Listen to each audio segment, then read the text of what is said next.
பவி integrate form கணிவரி அன்போடு வரவேற்கிறேங்க. Last போஸ்ட்டில் பார்த்தீங்கன்னா, நான் ஒரு மேல் சோஜத் மேல் வந்து ஒரு 52 கிலோ சைஸில் ஒன்று போட்டிருந்தேன். அது தவிர பார்த்தீங்கன்னா, அது கூடவே ஒரு பார்பெரி ஒன்று போட்டிருந்தேங்க. இது வந்து அந்த பார்பெரிங்க. நல்ல குவாலிட்டியாக இருந்ததுங்க. இது பார்த்தீங்கன்னா, தம்மம்பட்டியில் நம்ம நண்பர்கிட்ட இருந்தது. அதை வந்து நம்ம சென்னையில் நம்ம சரவணனாவுக்கு வந்து சேல் பண்ணேங்க. ப்ரைஸ் பார்த்தீங்கன்னா, கேஜி 400 கணக்கு போட்டு கொடுத்துருந்தோம். நாம் பார்த்தீங்கன்னா 45.800 வந்தது. நம்ம அது 800 கிராம் கழித்து 45 கிலோவுக்கு வந்து நம்ம அமௌண்ட்டு கலெக்ட் பண்ணோம். இதோட வெயிட் வந்து நம்ம டேரெக்டாக லைவாக போட்டு காமிச்சேங்க. இந்த ஆட்டை பொறுத்த வரைக்கும் பார்த்தீங்கன்னா, நார்மலாக குட்டி போட்ட புதுசில் நாங்கள் வாங்கினப்போ வந்து குட்டி பிரித்து தான் எங்களுக்கு கொடுத்துருந்தாப்புலைங்க. வாங்கினப்போ இந்த ஆட்டோட மில்க் கெப்பாசிட்டின்னு பார்த்தீங்கன்னா, நார்மலாக 1 லிட்டர் வந்து நேரம் கறந்தது. ஆடு வந்து இப்போ தான் கொண்டு வரக்கு முன்னே நம்ம லாஸ்ட் டே போஸ்ட் போட்டோம் பார்த்தீங்களா, அன்றைக்கி தான் வந்து மேல் கிராஸ் ஆச்சுங்க.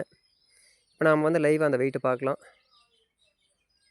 அந்த மொபைல் எடுக்கங்காட்டி பார்த்தீங்கன்னா சரியாக வரலைங்க. பார்த்தீங்கன்னா 45,800 வந்து தனியாக தெரிஞ்சது. ஆனால் மொபைல் எடுக்கிறப்போ அது டிஸ்பிளேல சரியாக வரல.